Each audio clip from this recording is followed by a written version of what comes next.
have a very special guest in the studio. I've been looking forward to this for a little while now. And her name is Ceili. And you guys, I know, are going to remember her once we kind of recap this story. Ted, why don't you kind of tell everybody how we got introduced to Ceili? Everybody knows Ceili. We met Ceili this summer. First of all, when she was with Andy McConnell and the Fairy Godmother Project on her sister station, News Talk 1230 WFVA. In that interview, she told us about her decision to cease cancer treatments and then that her wish was to see the Rocky Mountains. Well, lots of people then spread that word, and Ceili, you saw the Rocky Mountains. Yeah, I did. It was truly spectacular. I couldn't believe, Ceili, how many people shared this story. Oh, me neither. And it was one of those things where we got to meet you, and you've been on my mind since then, by the way, and your story and what you've gone through. And it's just one of those like, wow, oh my goodness, this is happening, which is just crazy. And it breaks your heart in one aspect. And then in another aspect, you're such a light. And so to meet you and kind of get to know your story has been really unbelievable. And then to turn that just kind of moment in time where you said, and Ted, you kind of asked her, you said, what would you like to do? What's kind of your wish here? What would you like to do?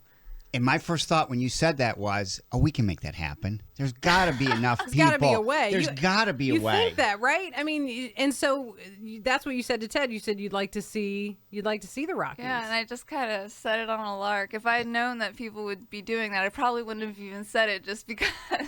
Well, you think you don't want to put people out, and you don't want to, exactly. It's not, but it was just one of those kind of off script moments where you said, what would you like to do? No, within an hour, Dee and I were talking about it, and then we also, our station manager here, we were talking with him, and everybody just said, this community will do that. But even we were surprised, and a couple of times I would talk to Jennifer Reynolds about how things were going, and I can't imagine what you were feeling, because we were just crying a lot. Yeah, no, my dad would come in with tears in his eyes and say, Ceili, so-and-so just called, and they know somebody with a plane. And I mean, it's just such a tight-knit community. Like, my mom used to play soccer with the guy who donated the plane. Oh, wow. Like, little things like that. Mm-hmm. One of my teachers from middle school is friends with the guy who connected us with the resort in Colorado. It's insane. I have a couple of questions. Ted, do you remember, first of all, you were right. We were watching the numbers go up as it was getting shared, the story on our Facebook page. And we were all just dumbfounded. We were like, wow, look at this go. This is something. Do you remember like around an estimate of how many times it was getting shared? It was so many, and it was just like, it was over 2,000. Yeah, I feel like it was over 3,000 at some point. It was insane how many times the story was getting shared. And then it got to the people in Colorado who got to see it as well. There were people there. That's how far it went. It was crazy to see that. And then all of it came together so quickly. I was talking to your mom a few minutes ago. It was like 24 hours or something 48 hours that it completely came together. Could you believe it when someone came? Who came and told you, and what was your reaction? Well, my mom came and told me, and she was in tears, and I was laying in bed, and after she told me, I didn't text my friends, I didn't get on Facebook, I didn't do anything. I just sat there and like thought about what had happened, because there was no time to process it. Just 1 minute I mentioned that I really wanted to see the Rockies on the radio, and the next minute it's actually happening, which I have never experienced anything like that. I mean, it was a miracle that I went in the first place, but it was also just like such a huge, beautiful thing to see how much people were willing to do for a stranger. Yeah. If you could sort of capture that in one sentence, how do you do that? I don't know. But what would you say to the community after all of that? I mean, keep doing what you're doing. Yeah.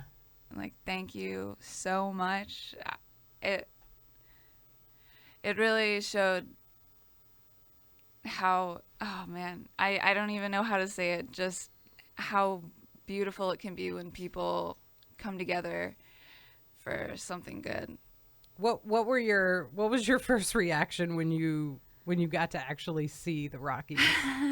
Well, How do you put that in a word? I don't know either, but we were in our little plane going over the mountains, and I mean, my brother and I just like had our phones looking out the window, like taking videos, all of which are so blurry. But the real like shock came when we got to the resort we were staying at, which our front porch had a view of the Rocky Mountains, Oh, just wow. like jagged across the skyline, just rising out of the hills, like the biggest thing you can imagine.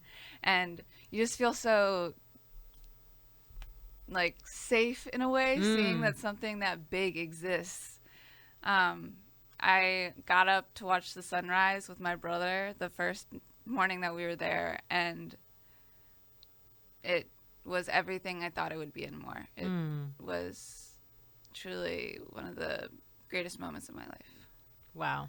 Well, when you said, Kaylee, you were a stranger, I think people who heard the interview with you and Andy McConnell, you weren't a stranger. You just became instantly someone that everyone was glad to know, because it was really touching as you talked about things, and I'll never forget it. And we'll never forget you. I mean, I'll never forget you guys either. it was just, you're one of those people, like I said, you're a light, and your story is unbelievable. You made the decision to stop treatment, and that had to be one of the hardest decisions. I can't even imagine what goes into all of that. But you've been dealing with this for a long time. Yeah, and I think I said it on the talk with Ted. I don't think I could have made this decision had I not already been through one horrible cancer and 3 horrible treatments for my second cancer. It's not something that you just decide when you get a diagnosis. You have to consider what you're doing to yourself, what you're doing to your family and your friends. And we have had the most amazing break from chemotherapy and the hospital world. I get treated at the regional cancer center. Like I get blood transfusions and stuff, and it's 5 minutes away. We used to drive through I-95 traffic to Children's every week or so. Wow. I mean, I was in the hospital the whole time, but my parents had to go do that grueling drive. My friends had to do that grueling drive. I feel so much more at home and more part of my community now. And I know you're still in a process. This is still a process for you. Oh, yeah, definitely. Yeah. I mean, when I was in the Rockies, actually that morning that I was watching the sunrise, the clarity that you get, I started to ask myself, why am I not fighting for this? And I know that that's not the way I should be looking at it, but I just want to make sure that not doing treatment is still my best option. We're kind of flying blind. Like my blood, which is a huge indicator of the health of your bone marrow and therefore how bad the leukemia is. My blood counts have been great. My doctor keeps on looking at me like, you're not on pain medications, you're not feeling really bad all the time. He said they just don't have people who have leukemia walking around in the world. You're either too sick to do anything and at home, or you're in the hospital. And so they don't really know what to say to me or what advice to give me, because we have no idea. Well, I think it's a beautiful thing that you're being vulnerable enough to share that you are still in that process. And that's the truth of the matter. You are still making decisions on your journey right now. And thank you for sharing that with us. And thank you for being a part of our lives and letting us be a part of yours. And your story is a story we will not forget. And you are continuously in our thoughts. Thank you so much. It's so kind. it's really wonderful to be able to come here and talk to you guys and share my story. It means a lot to me. I think we're going to be able to get some pictures from Colorado, Yeah. which she said doesn't do it justice at all. But maybe we can post some of those. That would be good. Yeah. Before we go, you know, you mentioned the summer. You wanted to be able to spend more time with your family and your friends. And I know I've met some of your friends who've come up to me and said, you know, Kayla, she's our friend. Oh, yeah. And it sounds like you have been able to really reconnect and do a lot of things with both family and friends. Yeah, I mean, my life is so crazy right now. I'm doing everything I want to do, seeing everybody that I want to see, and crazy in the sense that, like, we have people in our house all the time, which I love. I'm such a people person.